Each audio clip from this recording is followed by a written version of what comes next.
প্রাথমিক স্বাস্থ্যকেন্দ্র থেকে ব্লক হাসপাতাল বদল হয়েছে শুধু সাইনবোর্ডই, পরিষেবা উন্নয়ন হয়নি এক চিলতেও। গত বছর মাটিগাড়া প্রাথমিক স্বাস্থ্যকেন্দ্রকে ব্লক স্বাস্থ্যকেন্দ্রের তকমা দেওয়া হয়। প্রতিশ্রুতি ছিল কথায় কথায় আর মেডিকেল কলেজ হাসপাতালের মুখাপেক্ষী হয়ে থাকতে হবে না এই হাসপাতালকে। পাথরঘাটা থেকে প্রতিরাম অসুস্থ হলে এলাকার মানুষের প্রায় 50,000 বাসিন্দার একমাত্র ঠিকানা হয়ে দাঁড়ায় এই হাসপাতাল। আউটডোরে কয়েকশো মানুষের ভিড়, ইনডোরেও তাই। অথচ প্রাথমিক স্বাস্থ্যকেন্দ্রের 5টি করে বেড এখনও উন্নীত হয়নি 30টিতে।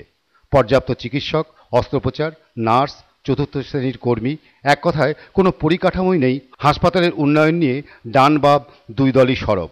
ডিওয়াইএফআই দাবি, এই হাসপাতালের আমরা ভারতের গণতান্ত্রিক যুব ফেডারেশন মাটিগাড়া লোকাল কমিটির পক্ষ থেকে ধারাবাহিকভাবে আমরা আন্দোলন করে আসছি।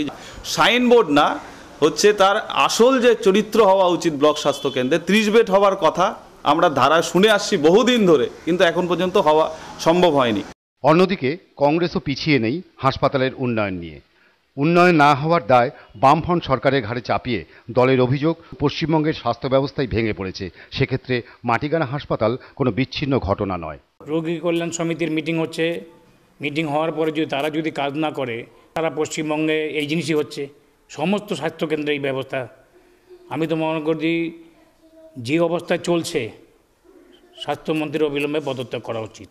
তা আমরা একটা পরিকল্পনা নিয়েছি ব্লক কংগ্রেসের পক্ষ থেকে যে আগামী দিনে কালী পুজোর পরে আমরা একটা বৃহত্তর আন্দোলন পথে নামবো এই ব্যাপারে। দার্জিলিং জেলার সহকারী মুখ্য স্বাস্থ্য আধিকারিক ডাক্তার তুলসী প্রামাণিক অবশ্য এসব অভিযোগ একেবারেই মানতে নারাজ। মাটিগাড়া হাসপাতাল ব্লক হাসপাতালে গত 1 বছরে উন্নীত হয়েছে, কিন্তু মেডিকেল কলেজটা খুব কাছাকাছি এবং আমাদের যেহেতু ওখানে জমি খুব অল্প, আমাদের ওখানে যে ইনফ্রাস্ট্রাকচার সেই ডেভেলপমেন্ট করার জন্য একটু সময় লাগবে। তার জন্য গভর্নমেন্ট যেটা মিনিমাম যেটা স্যাংশন করা সেটা করেছেন। অভিযোগ পাল্টা অভিযোগের মাঝে মাটিগাড়া হাসপাতালের উন্নয়ন কতটা হয় এখন সেটাই শুধু দেখবার বিষয়। ক্যামেরায় নীরেনের সঙ্গে নিশীথ, সিসিএন সংবাদ।